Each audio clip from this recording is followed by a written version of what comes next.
warahmatullahi wabarakatuh. Kami dari kelompok 2 ingin memaparkan hasil kerja kami yang berjudul Kurikulum PAUD. Pun sebelumnya, izinkan saya untuk memperkenalkan nama-nama anggota dari kelompok 2. Saya sendiri bernama Husna, teman saya bernama Nadia Nizulah, Mauridia Sabariski, dan Khairina. Pada pembahasan pertama akan dibahas oleh saya sendiri. Di sini saya akan membahas mengenai kurikulum PAUD. Kurikulum PAUD disebut juga dengan Kurikulum 2013 Pendidikan Anak Usia Dini. Kurikulum ini mengacu pada Standar Nasional Pendidikan Anak Usia Dini. Tahun 2013 Pendidikan Anak Usia Dini terdiri atas kerangka dasar kurikulum, struktur kurikulum, pedoman deteksi dini tumbuh kembang anak, pengembangan kurikulum tingkat satuan pendidikan, pembelajaran, pedoman penilaian, serta buku-buku panduan pendidik. Kerangka dasar kurikulum berisi tentang landasan filosofis, landasan sosiologis, landasan psikopedagogis, landasan teoritis, serta landasan yuridis. Landasan filosofis adalah landasan yang dikembangkan menggunakan filosofi. Pendidikan berakar pada budaya bangsa untuk membangun kehidupan bangsa di masa kini dan di masa yang akan datang. Selanjutnya ada landasan sosiologis. Apa sih landasan sosiologis itu? Landasan sosiologis adalah landasan yang dikembangkan atas dasar adanya kebutuhan akan perubahan rancangan untuk memenuhi dinamika kehidupan masyarakat, bangsa, dan negara. Kemudian, landasan teoritis. Landasan teoritis adalah landasan yang dikembangkan atas teori pendidikan berdasarkan standar atau standar based education dan kurikulum berbasis kompetensi atau kompetensi based curriculum. Yang terakhir adalah landasan yuridis. Landasan yuridis adalah landasan yang mengacu pada undang-undang yang ada di Indonesia. Sekian pembahasan dari saya. Hai semua, perkenalkan, nama saya Mauridia Sabariski. Di sini saya akan membahas tentang struktur kurikulum PAUD dan pedoman deteksi dini tumbuh kembang anak. Yang pertama adalah struktur kurikulum. Struktur kurikulum merupakan pengorganisasian muatan kurikulum, kompetensi inti, kompetensi dasar, dan lama belajar. Struktur kurikulum memuat program-program pengembangan yang mencakup tentang nilai agama dan moral, sosial emosional, fisik motorik, bahasa, kognitif, dan seni. Kemudian ada kompetensi inti.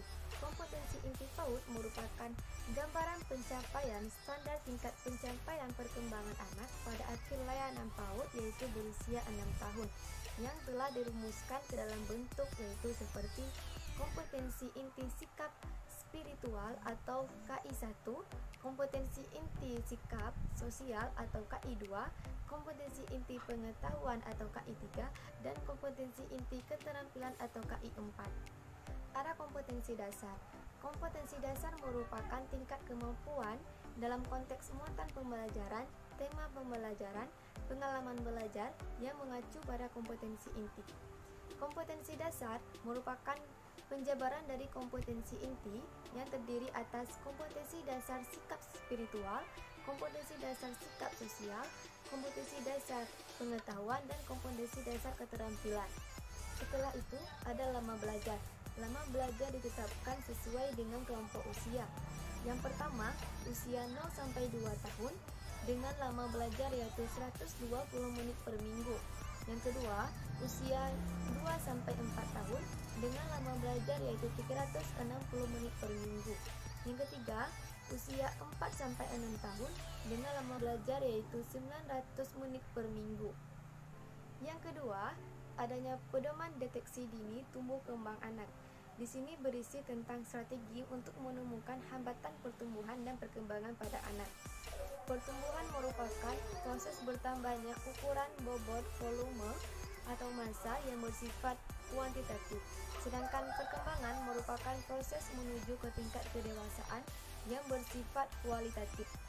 Penilaian pertumbuhan dan perkembangan dapat dilakukan sejak sedini mungkin, yaitu sejak anak dilahirkan.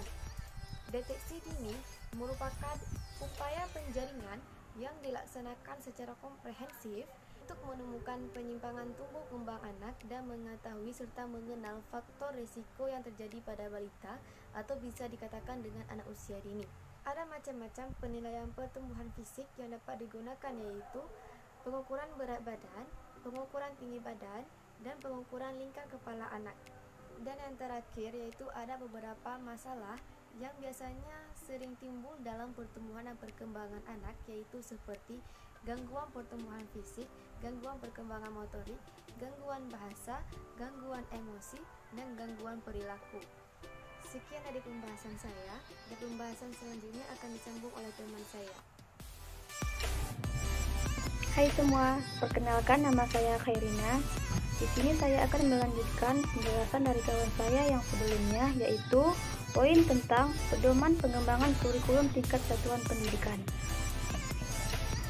Kurikulum tingkat satuan pendidikan PAUD adalah kurikulum operasional yang disusun oleh dan dilaksanakan di satuan pendidikan anak usia dini yang sesuai dengan kondisi daerah, satuan PAUD, dan kebutuhan anak.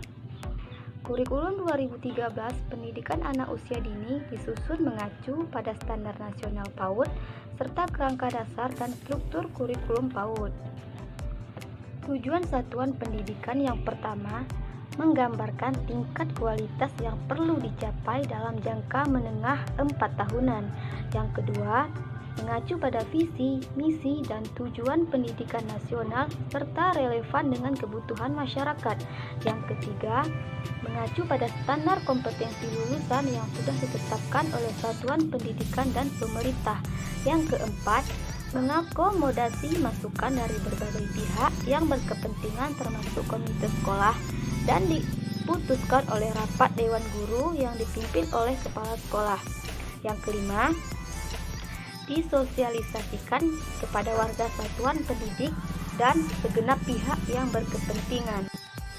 Proses pembelajaran beberapa program yang telah diterapkan di lembaga satuan PAUD meliputi yang pertama, program semester. Program berisi daftar tema satu semester dan alokasi waktu setiap tema. Penyusunan program dilakukan dengan langkah-langkah sebagai berikut. Yang pertama, membuat daftar tema satu semester. Yang kedua, menentukan alokasi waktu untuk setiap tema. Yang ketiga, menentukan KD pada setiap tema. Dan yang keempat, memilih, menata, dan mengurutkan tema berdasarkan prinsip sebagai berikut, yaitu tema terpilih dari lingkungan yang terdekat dengan kehidupan anak. Tema dimulai dari hal yang sederhana menuju hal yang lebih rumit bagi anak. Tema ditentukan dengan mempertimbangkan minat anak dan ruang lingkup tema mencakup semua aspek perkembangan.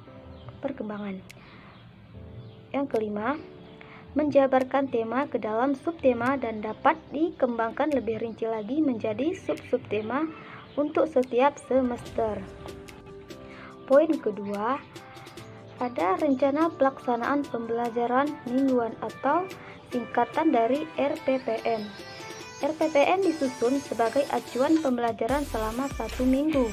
RPPM dapat berbentuk jaringan tema atau format lain yang dikembangkan oleh satuan PAUD yang berisi proyek-proyek yang akan dikembangkan menjadi kegiatan pembelajaran. Pada akhir satu atau beberapa tema dapat dilaksanakan kegiatan puncak tema untuk menunjukkan hasil belajar. Puncak tema dapat berupa kegiatan antara lain membuat kue atau makanan, makan bersama, pameran hasil karya, pertunjukan, panen tanaman, dan kunjungan. Dan poin terakhir, rencana pelaksanaan pembelajaran harian atau disingkat dengan RPPH. RPPH disusun sebagai acuan pembelajaran harian.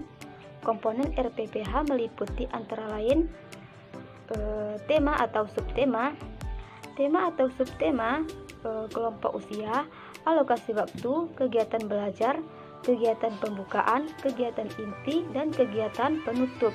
Indikator pencapaian perkembangan, penilaian perkembangan anak, serta media dan sumber belajar. Demikian penjelasan poin-poin dari saya. Poin selanjutnya akan dijelaskan oleh kawan saya. Terima kasih.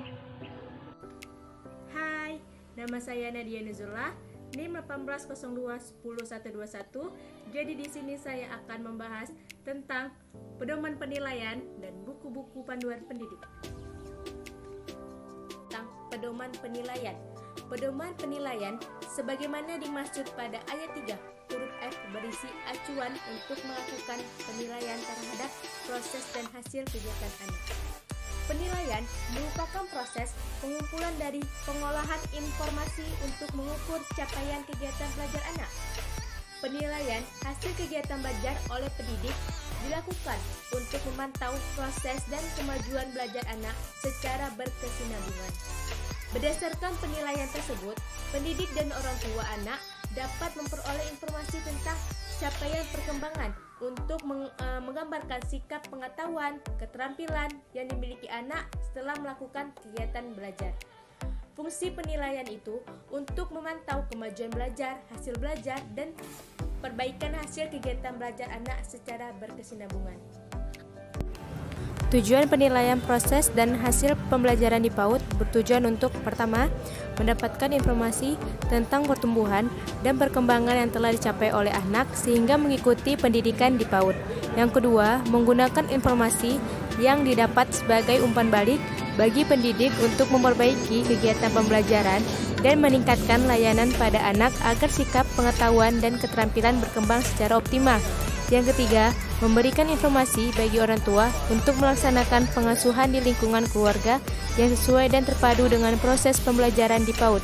Dan yang keempat, memberikan bahan masukan kepada berbagai pihak yang relevan untuk turut serta membantu pencapaian perkembangan anak secara optimal. Dan selanjutnya saya akan membahas tentang buku-buku panduan pendidik. Buku-buku panduan pendidik sebagaimana dimaksud pada ayat 3 huruf G berisi panduan operasional pembelajaran di satuan atau program PAUD. Buku-buku panduan pendidik berisi tentang bagaimana program pembelajaran PAUD dikembangkan dan dilaksanakan sesuai dengan kurikulum 2013 pendidikan anak usia dini yang telah ditetapkan dalam Permendikbud nomor 146 tahun 2014.